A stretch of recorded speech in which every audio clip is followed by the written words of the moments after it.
Hello people of Reddit and welcome a new video. What is the small-scale work drama happening in your office right now? Don't forget subscribe. I guess this isn't small-scale but fits the drama side. We've just received our pay increase and bonus figures for the year except HR sent a number of letters to the wrong people, some of whom work together, doing the same job but with different rates of pay and bonuses. Bedlam. Someone's been eating people's sandwiches at work. They only get the sandwiches too. I'm legit invested in this because I want to know why just the sandwiches. The PlayStation got stolen. For fuck's sake. We used to do an F1 tournament every Friday, but the Play-C ain't no fun without a PlayStation. I will find out who the fucker was. My coworker was texting my old number thinking it was me asking if I could cover a shift. The person who took over my old number replied to her saying gargle on my balls or something like that. I almost got fired for it. At my last job, this one girl overshared every single detail about her life, constantly talking about her parents, her pets, her sex life, her period, her hate for the job, her high school years, her frenemies. I sit and work because I'm swamped. One day, we had some breathing space and were waiting on a delivery, so we were all chatting. Small crew of 4. I had a mini meeting with the manager. A few days later it was brought to her attention that I need to stop talking about myself because the girls need to get work done. When was this? When we were talking about possible vacation ideas the other day. Did you know this other girl told us all about her favorite maxi pad size this morning? With detail. Because this wasn't whispered in corners, this shit is announced to the whole office while we are sitting at our desks. Are you confusing me with her? You have cameras. Check to see whose lips are always flappin'. That was when I knew I had to get the fuck out of there. The old manager wrote a list of pros and cons for each employee for the new manager. She left it out where it could easily be read. There are 3 to 5 cons for each person and 1 to 2 pros. She hasn't left yet. Everyone now hates her. I work at a hotel as a housekeeper. Part of our responsibilities are taking dirty cups from the rooms back to the kitchens at the end of our shifts, washing them and putting them away for the next person the following morning. Well, apparently no one else but me is doing this, which means there's no clean cups on any floors and you have to spend 10 to 20 minutes cleaning these cups because there's so many piling up. I've complained to my manager, my supervisor, my manager's boss, and it's still happening. It's laziness and it really annoys me because it takes 2 minutes when they're fresh out the room, but after 24 hours they're really hard to clean. My coworkers use the excuse of I have a school run for everything. They're late? School run. I'm late because the bus was late? Told off. They're not taking the cups to be washed? They've got kids and need to be home. If I don't wash them, there's no excuse. You have no other responsibilities, which isn't true. It's so unfair. I teach. Our team, teachers of the same grade level, is going to send home colored paper note sheets for parents to write encouraging comments to their students for state testing coming up. We want it to be a surprise for the students. We decided to try to see if the office could give us half-size manila envelopes to use. We found out they could. Very exciting as a teacher to get office supplies. The secretary went into the locked closet to get us some envelopes. Another grade level team found out that we got envelopes from the office. Now they want envelopes because it's not fair that we got envelopes and they didn't. That's the drama. Plus, one teacher that basically hates kids and her job, and maybe everyone else will finally retire next year, but we all were hoping it would happen sooner. So last October our printer ran out of ink. More had already been ordered, but with COVID running rampant at the time, the shipment was super delayed. One of my coworkers got really shitty over the fact that she couldn't print the reports in the department and instead had to go upstairs to print them. She claimed that since I was the supervisor, I'm not, that I should have been the one to go up and print them despite the fact that it was 4 a.m. and my shift doesn't start until 7 a.m. She still isn't talking to me. 16 plus people, out of a workspace of approximate 35, have come forward to our union about bullying, harassment, disregard for safety policies, and a whole host of other complaints against the director of workplace. In an interview with my union rep the other week, we went over the particulars of accusation document. It was 55 pages long. This is not the first union complaint about him.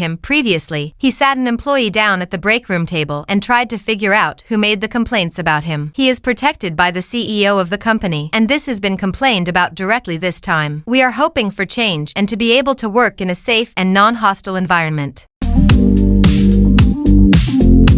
We have a serial toilet clogger. Some bitch uses a half a roll of toilet paper to wipe her ass and clogs the damn toilet at least twice a week. It's gotten so bad that the poor maintenance man had signs made up that say, "Please flush after 2 wipes." Apparently, she can't read because it keeps happening. Coworker broke his ankle recently. Call him L. Takes the bus to and from work every day. Due to his shift ending late at night, The only bus he can catch towards his home is between a 20 to 25-minute walk normally. His bus shows us 30 minutes after his shift ends. The guy that takes over when L's shift ends, call him N, offered to drive him to his bus stop, which to drive there and back takes 5 minutes. Did that for a week before management realized. The problem is that technically N is leaving work during his shift to drive L. Shift change is at 8 p.m., gets back to work by 8:05. This leaves the other guy, call him M, working alone in the building watching over multiple machines, which is a big safety violation. The whole department is up in arms. ATM. Half wants to let N drive L to the bus stop, the other half wants N to stay and help M. There have been threats of fights and firings going on. 2 co-workers applied to be supervisor. One has the right degree but is apathetic to everything. The other has good instincts and is highly motivated but doesn't have the degree. Guess who got the job? Now the go-getter is learning to let the apathetic one fail. No one gets along with our boss, so the company hired another boss to be our point of contact. He's her deputy. The original boss has started gate-crashing Zoom calls. She's calling people on their days off and writing emails saying they're unprofessional for not picking up on their day off, and told a pregnant lady about to go on maternity leave that she's not happy about the pregnancy. A WhatsApp group has been made up where everyone is voicing their concerns to the deputy boss and things are getting out of hand quite quickly. Linda has an anal fistula and won't stop telling people about it. One coworker was already in the office when I arrived. I strongly believe she slept in the office after a night out. Another coworker is leaving and has spent the week making spreadsheet art instead of doing any work. I admire his creativity.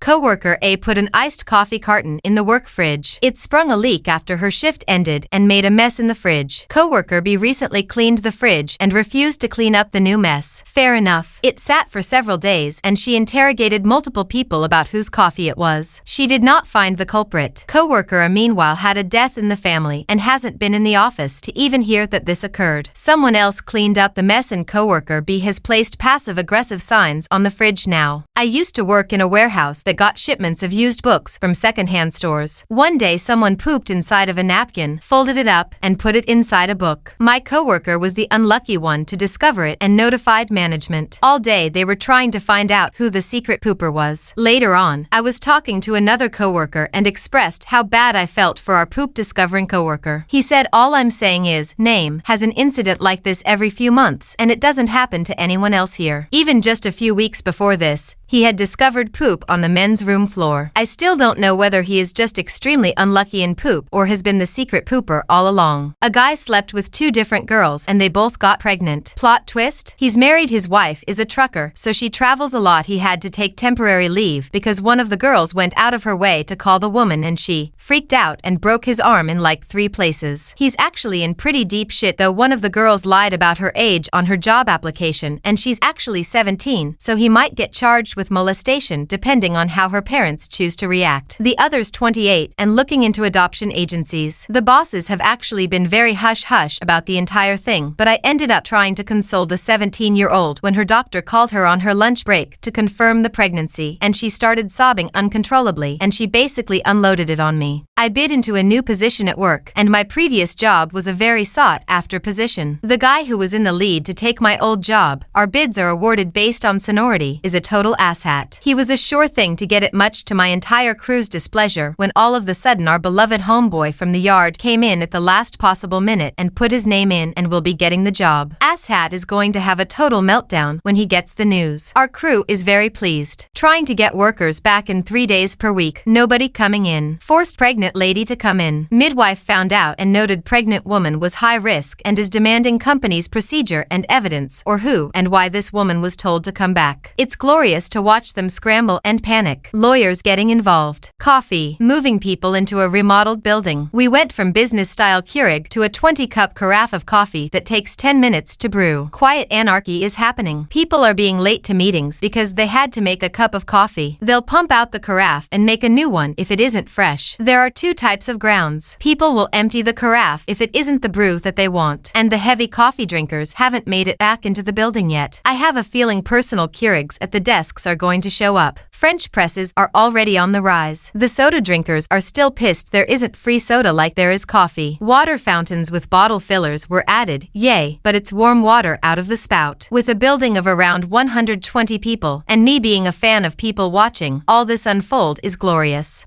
40-year-old woman is mad that those younger than her know what they're doing better than her and proceed to not listen to them, even if they have been there longer or are supervisors, and is continually rude to them. She also hates technology and throws a tantrum the second she doesn't understand how to do something on the computer. Over a year ago, coworker, CW1, quit to take a better job somewhere else. CW1 had their own office. Meanwhile, I am sharing an office with 3 other people. Time goes on. I get promoted and move to another office that I share with only 2 other people. Progress. We can't find a replacement for CW1 who also decides the grass wasn't greener and applies for and is hired back to their original job. High-ups decide that I need my own office due to the nature of my job. The week before CW1 restarts, they tell me to move into CW1's old office. The office faces an open area with 6 workstations. CW1's first day back, boss tells CW1 to pick any open desk and CW1 picks the one closest to my door. Our jobs have absolutely nothing to do with each other. Bonus drama. CW1 was a team lead. Coworker 2, CW2, applied for CW1's job twice while CW1 was gone and was passed over both times. The third person in their section also got a job elsewhere during that time. CW2 has been keeping the section afloat and doing the work of 3 people for over a year. CW2 quit the Friday before CW1 returned.